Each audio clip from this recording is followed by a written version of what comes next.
A single piece of paper now controls global trade, fuels wars, topples economies, and decides the fate of nations. But the US dollar didn't rise by accident. It was forged through crises, empowered by wars, and protected by American power. For over a century, this currency has ruled the world. The real question is, how did the dollar become so powerful? And how long can that power last? At the beginning of the 20th century, the United States dollar was not a symbol of global power.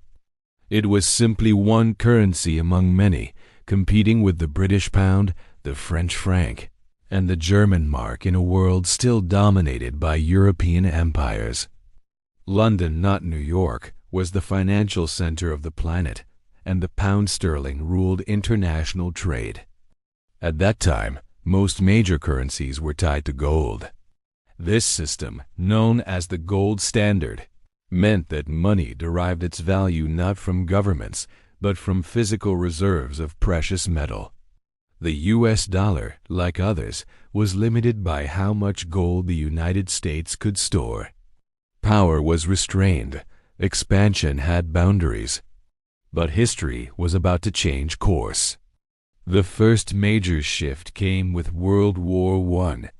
As Europe descended into chaos, the United States remained largely untouched. While European nations drained their gold reserves to finance war, the U.S. became a supplier selling weapons, food, and raw materials. Payments flowed into American banks and gold followed. For the first time, the United States began accumulating massive gold reserves. By the end of the war, America held nearly 40% of the world's gold. Quietly, without conquest or empire, the foundation of financial dominance was being laid. The dollar had not yet taken the throne, but it was moving closer. Then came the Great Depression of the 1930s, a moment that nearly destroyed the global financial system. Banks collapsed. Currencies weakened. Confidence vanished.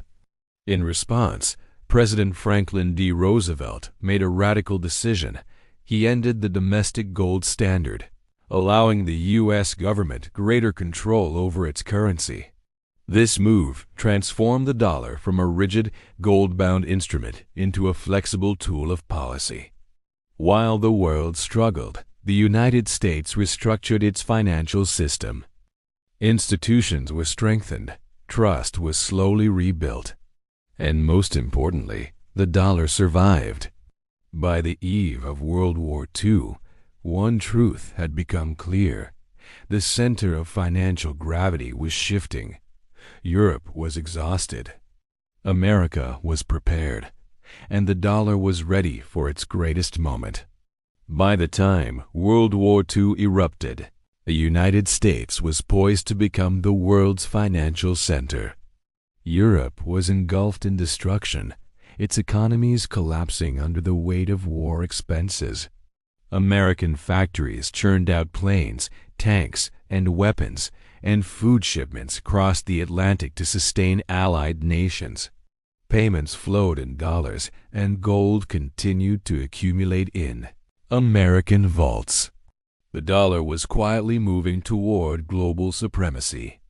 In 1944, representatives from 44 allied nations met in Bretton Woods, New Hampshire, to restructure the global financial system. The goal was to prevent another economic catastrophe like the Great Depression. The resulting Bretton Woods Agreement established the U.S. dollar as the anchor of international finance. Other currencies would peg themselves to the dollar, while the dollar itself remained convertible to gold at a fixed rate. For the first time in history, a single currency had an unrivaled global role. This system also gave birth to the International Monetary Fund and the World Bank, institutions designed to stabilize economies and rebuild war-torn nations. The dollar was no longer just money. It was a symbol of stability, influence, and power.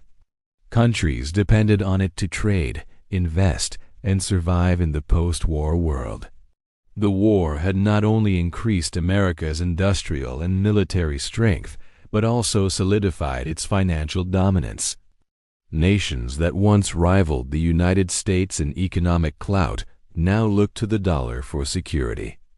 Confidence in the currency grew, and with that confidence came global leverage. The dollar was no longer a domestic instrument. It was a strategic asset capable of shaping international politics and economies. By the end of World War II, the United States held more than half of the world's gold reserves, controlled the largest industrial base, and commanded a currency that nations trusted above all others. The foundation of a dollar empire was set, and its influence would only expand in the decades to come.